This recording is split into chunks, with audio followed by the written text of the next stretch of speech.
Everyone, a couple new cars in the collection this week. This is interesting because this is the second time I've owned a model of this car.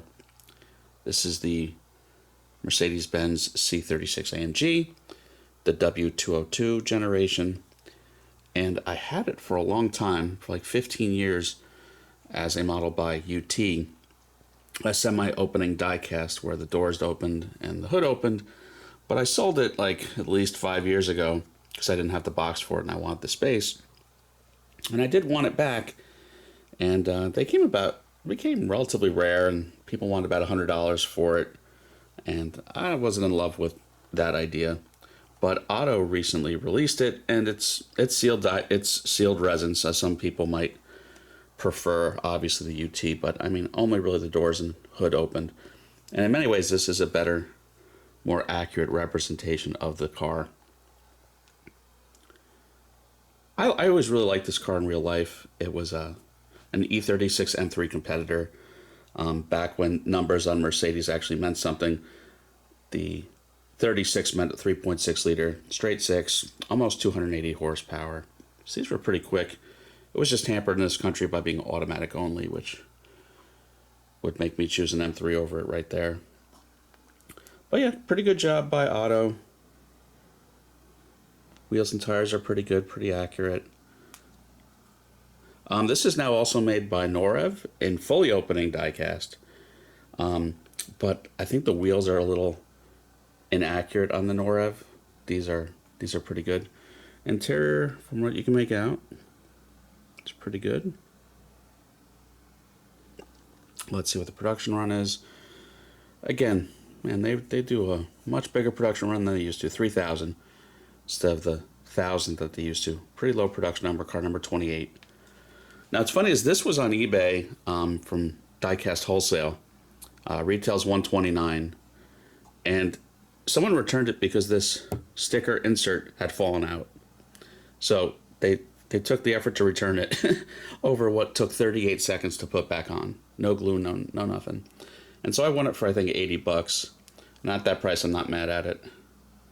I think it's worth it. So you could debate, do you want to go with the Norev for fully opening for comfortably over $100 and have inaccurate wheels, or do you want to deal with resin where nothing opens but it's statically very, very good? That's kind of the debate with a lot of cars lately, because some cars they're making by 3 or 4 different manufacturers now. This is the new Otto box. It's the same white box you always see, but they actually do take the effort to finally put an image of the car on, so it's less of a mystery. Another bit of an oddball is this right here.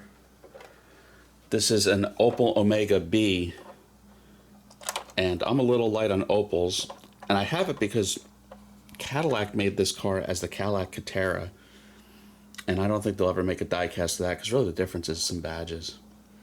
And the slogan for that car was the Caddy that zigs. It was kind of their attempt at a smaller, more European car, and this being an Opel, it's very much a European car. So this is again by 999. So this is sealed diecast. Very, very nice color. I don't know if it really picks up on camera, but very nice, pretty semi-metallic blue.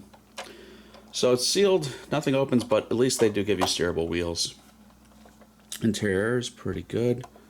Looks like they're showing a manual transmission in there. These had a variety of 4 cylinders up to a 3-liter V6. This is represented as a 96. Later on you can get a 3.2 liter. The V6s had a touch over 200 horsepower. Not too bad for their day. Detail's pretty good. This is not a high-end model. This is more value priced. Retail being probably about $69 to $89.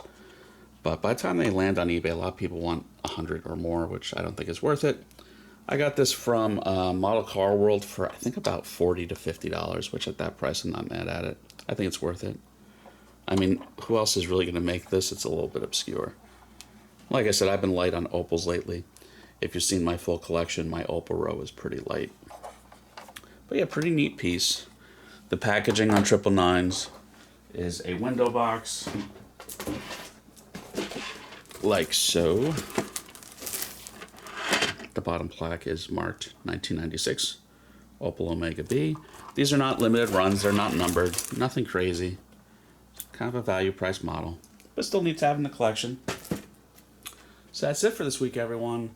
Still a few more new cars to go through, so everyone please like and subscribe, and have a good one.